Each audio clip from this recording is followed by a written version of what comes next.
Multiplier les prières. Le mois de Ramadan est assurément un mois de prières. La plupart des croyants voient leur nombre de prières augmenter durant ce mois béni. La prière de Tarawih figure ainsi parmi les temps forts des journées de Ramadan et permet de remplir les mosquées du monde entier. Même celles et ceux qui manquent d'assiduité durant l'année trouvent la force de prier quotidiennement durant Ramadan. Il est d'ailleurs pas rare de voir certains se lancer pour de bon au cours de ce mois.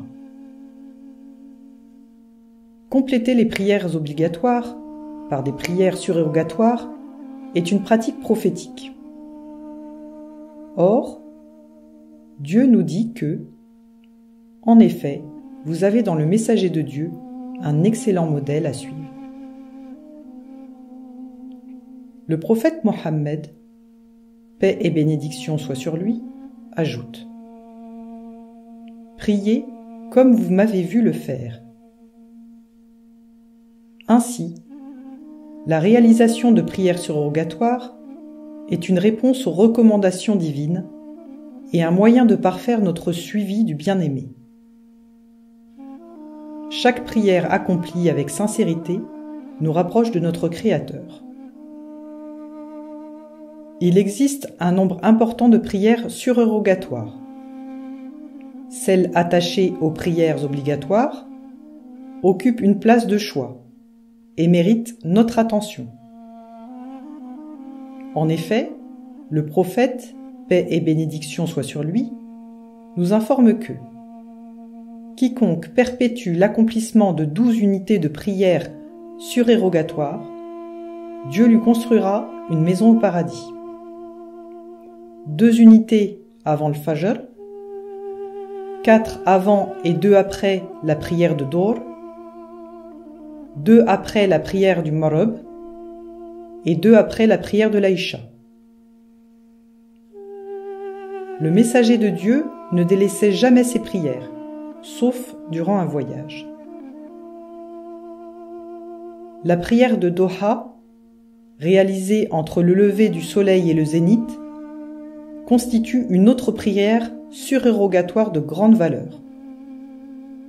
À ce propos, notre mère Aïcha, que Dieu l'agrée, rapporte que le messager de Dieu faisait au Doha 4 unités de prière, et il leur ajoutait encore ce que Dieu lui permettait de faire.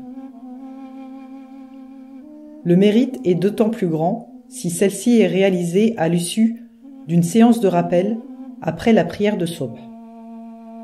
Car celui qui accomplit la prière de Sobh en groupe à la mosquée, puis s'assoit et accomplit du dhikr jusqu'au lever du soleil, puis accomplit 2 unités de la prière de Doha, obtiendra la récompense d'un pèlerinage et d'une umrah.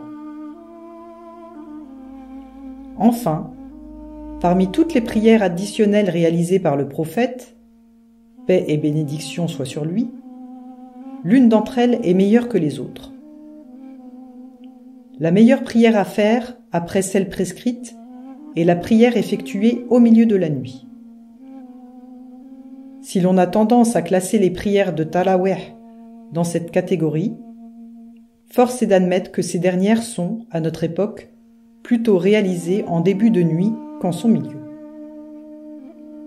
N'oublions pas que d'après le compagnon Abu Huraira, que Dieu l'agrée, l'envoyé de Dieu a dit : Dieu descend chaque nuit au ciel le plus proche, vers le dernier tiers de la nuit, et dit : qui m'invoque pour que je l'exauce ? Qui me demande pour que je lui donne ? Qui implore mon pardon pour que je lui pardonne ? Le dernier tiers de la nuit est donc un moment d'intimité avec Dieu, durant lequel la prière est la plus élevée. Le compagnon, Ibn Abbas, que Dieu l'agrée, a dit : le prophète nous a ordonné la prière de nuit et nous a motivés à la faire jusqu'à dire : faites la prière de nuit, ne serait-ce que 2 unités de prière.